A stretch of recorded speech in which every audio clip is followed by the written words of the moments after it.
The National Transportation Safety Board has released its report on the blaze aboard the factory trawler Kodiak Enterprise, which was declared a total loss after catching fire at the pier in Tacoma last year. This article is dated May the 9th, 2024, and it was put out by Maritime Exclusive. In the early hours of April the 8th, 2023, a fire broke out in the dry storage compartment of the fishing vessel Kodiak Enterprise. The vessel was in port for regular yard maintenance, which included cutting and welding. There were 4 crew members on board at the time. On April the 7th, repair contractors were aboard carrying out artwork on the pilot house, hold deck number 3, and a variety of vent pipes. The dry storage cargo hatch on the 3rd level was propped open so that the workers could run a forced air ventilation hose into the interior. They finished their work and disembarked the vessel at 3:30 p.m. The assistant chief engineer inspected the work area after they had left, and all looked to be in order. All 4 crew members were in their bed by 10 o'clock that night, and there was no sign of any trouble as late as 2:15 a.m. when the electrician woke up and left for the airport.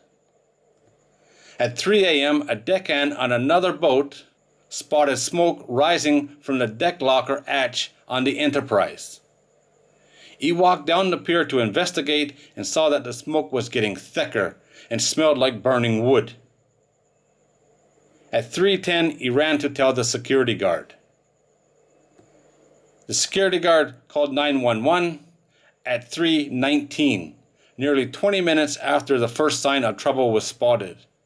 He also called the port engineer, who then called Kodiak Enterprise's chief engineer to wake him up and tell him there was a fire on board the vessel.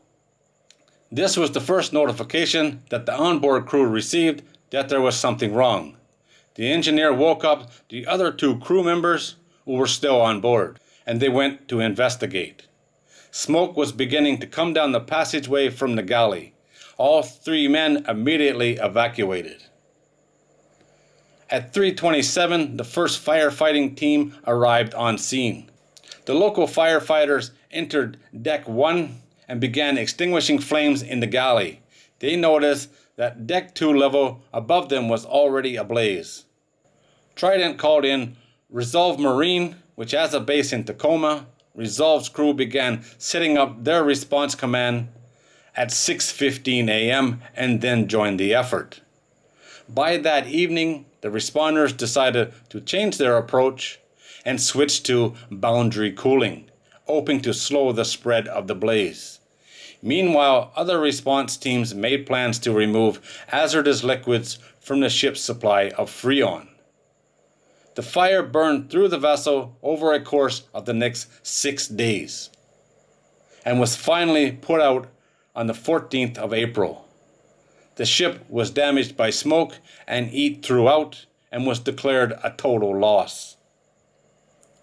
The federal fire investigator determined the origin of the fire was likely in the dry storage compartment, which was filled with wooden shelving and cardboard boxes full of supplies.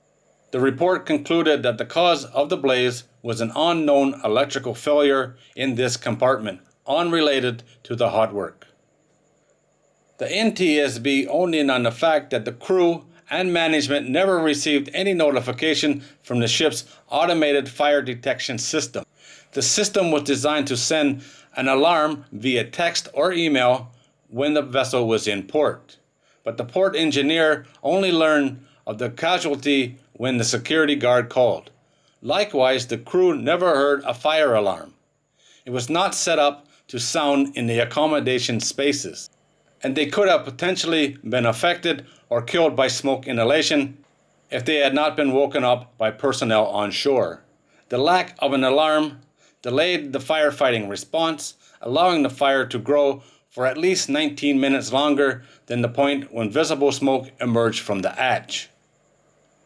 The wireless connected detector system was badly damaged by the fire, so it was not possible to determine if it had not been functioning as designed.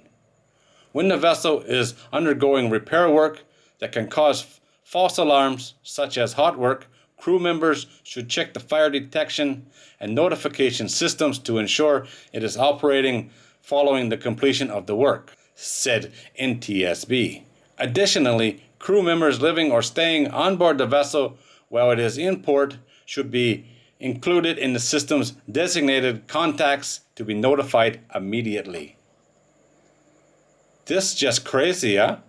I remember when this happened, it burned all week, well, at least 6 days, and it was an insane fire, no doubt about that.